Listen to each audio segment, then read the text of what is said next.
वहाँ पे हमें कानून को हाथ को लेना ज़रूरी है, लेकिन बांग्लादेश जैसे हालात यहाँ भी पैदा हो जाएंगे, क्योंकि ये जो चीज़ें हैं ये आस्तीन के साफ है। भारत के अंदर जो गतिविधियाँ चल रही हैं इस तरह की, उनको मुँह तोड़ जवाब देने के लिए हमको ऐसे खुला मोर्चा करना पड़ेगा। देखिए, बांग्लादेश पे जो हिंदुओं के कत्लेआम जारी है, कहीं ना कहीं ये बांग्लादेश के आंतरिक मामले को लेकर, और बांग्लादेश ही नहीं, इससे संपूर्ण विश्व अछूता नहीं है। जल्द ही ये किस्सा भारत में भी देखने को आपको मिलेगा, अगर हम लोग अभी से सजग नहीं हुए तो। क्योंकि बांग्लादेशी हुए, रोहिंग्या मुसलमान हुए, और दूसरी तरफ से हमारे नाइजीरियन जो बिना पासपोर्ट, बिना वीज़ा के और बिना किसी प्रूफ के यहाँ पर आकर रह रहे हैं, और नशे का व्यवसाय, खास करके नशा व्यापार, जिसमें हमारी युवा पीढ़ी लिप्त होती जा रही है। युवा पीढ़ी जो आने वाले भारत देश का स्वप्न है, युवा पीढ़ी जो भारत देश के लिए बहुत ज़्यादा वैल्यू रखते हैं, वो युवा पीढ़ी कहीं ना कहीं जाके इनमें लिप्त हो रही है। और ये सारी चीज़ें जो भारत के अंदर हो रही हैं, इससे भारत बहुत जल्दी, भारत के अंदर भी आपको ये चीज़ें देखने को मिलेगी कि बांग्लादेश जैसे हालात यहाँ भी पैदा हो जाएंगे, क्योंकि ये जो चीज़ें हैं ये आस्तीन के साफ है। ये कब हमको डसेंगे, और हम ही से दूध पी के ये हम ही को डसने के लिए तैयार बैठे हुए हैं। इसलिए हम सभी को एक सजग पहरी होते हुए, शासन प्रशासन के साथ हम सभी को हर घर, मोहल्ले, हर गली के नौजवान युवा पीढ़ी को जागृत कर हम सभी को सजग होना होगा और इन चीज़ों को रोकना होगा। बिल्कुल उठाया गया है। जैसा कि आप लोग जानते हैं कि प्रधानमंत्री जी का ये तीसरा अधिवेशन कार्यकाल चल रहा है, और 3 कार्यकालों में ही प्रधानमंत्री मोदी जी ने जो कार्य कर दिखाया है, वो आज तक किसी भी प्रधानमंत्री ने ये नहीं किया है। किसी भी सरकार के कार्यकाल में ये चीज़ें नहीं हुई हैं। आज चीन हमको जो कल आंखें दिखाता था, हमारी सीमा के अंदर घुस के बैठ जाता था, लेकिन आज हम चीन को उसके ही सीमा में घुस के उसको आग दिखाकर, और पाकिस्तान के अंदर घुस कर उनको उनकी औकात दिखाकर वापस आते हैं। तो इसका मतलब यही है, बिना किसी नुकसान के, कि हम आज कहीं ना कहीं विश्व स्तर पर बैठे हुए हैं, और पूरे विश्व स्तर में आज भारत का जो स्थान है, भारत को आग दिखाने की हिम्मत पूरे विश्व में किसी के पास नहीं है। इसी चीज को देख के कुछ हिंदूवादी कार्यकर्ता उग्र हो गए, जो बांग्लादेशियों को मार पीट के भगा रहे। उनके खिलाफ दर्जनों भर के FIR दर्ज हो चुके हैं। उनके खिलाफ आप लोग सड़कों पर क्यों ना उतरे? देखिए, उतरना ठीक है, लेकिन हम लोग एक भारत संविधान प्रिय और राष्ट्र प्रेम की यथाचाली आई है भारत की, और तो कानून को हाथ में लेना ये हमारा काम नहीं है।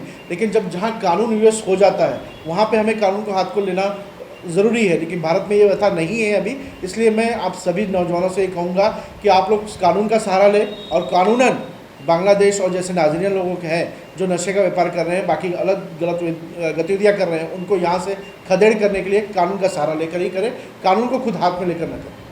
दूसरे, जब मुसलमानी कंट्री पे किसी देश में आक्रमण करते हैं, तो सारे बॉलीवुड स्टार बोलते हैं I support this, I support that.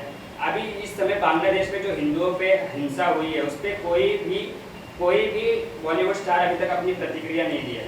ये बॉलीवुड स्टार जो प्रतिक्रिया नहीं कर रहे हैं, ये उनका निजी मामला है, और हम हमेशा करते हैं जो, तो हम कहीं ना कहीं उनको छूट दे रखे हैं, जिसकी वजह से वो कर पा रहे हैं, क्योंकि उनके खिलाफ किसी ने भी खुला मोर्चा नहीं खोला अभी तक। और ऐसा होता है तो मोर्चा हमको खोलना चाहिए उनके खिलाफ भी, कि आप जहाँ पर रह रहे हैं, जैसे कि बहुत पहले की बात कहना चाहता हूँ मैं, आमिर खान ने कहा था कि भारत में हमारा परिवार सिक्योर नहीं, उनकी बीवी ने कहा था, तो उनके खिलाफ मोर्चा खोला गया, सारी चीज़ें की गई, तो उन्होंने अपने बयान को वापस लिया। तो इसी तरह से कहीं ना कहीं जाके हम लोग कहीं ना कहीं कमज़ोर पड़ रहे हैं। भारत के अंदर जो गतिविधियाँ चल रही हैं इस तरह की, उनको मुँह तोड़ जवाब देने के लिए हमको ऐसे खुला मोर्चा करना पड़ेगा। ये हाल ही में तुलिन पुलिस स्टेशन पे नाइजीरियन के द्वारा 10 तस्करी की मामले दर्ज हुए हैं। इससे पता चलता है कि दर्जनों भर नाइजीरियन इस समय हमारे नाला सुपारा में मौजूद है। इसके खिलाफ हिंदू संगठन कभी उतरा? बिल्कुल उतरा है। हिंदू संगठन ने समय रहते पे हर जगह पे शासन को सचेत कराया है। कई बार उनके खिलाफ मोर्चा निकालकर पुलिस स्टेशन में जाकर सम्मन दिया गया है कि ऐसी ऐसी गतिविधियाँ चल रही हैं, और कभी कभी खुद उन गतिविधियों को रोकने का प्रयास किया गया है, लेकिन कानून के अंतर्गत रहकर ही।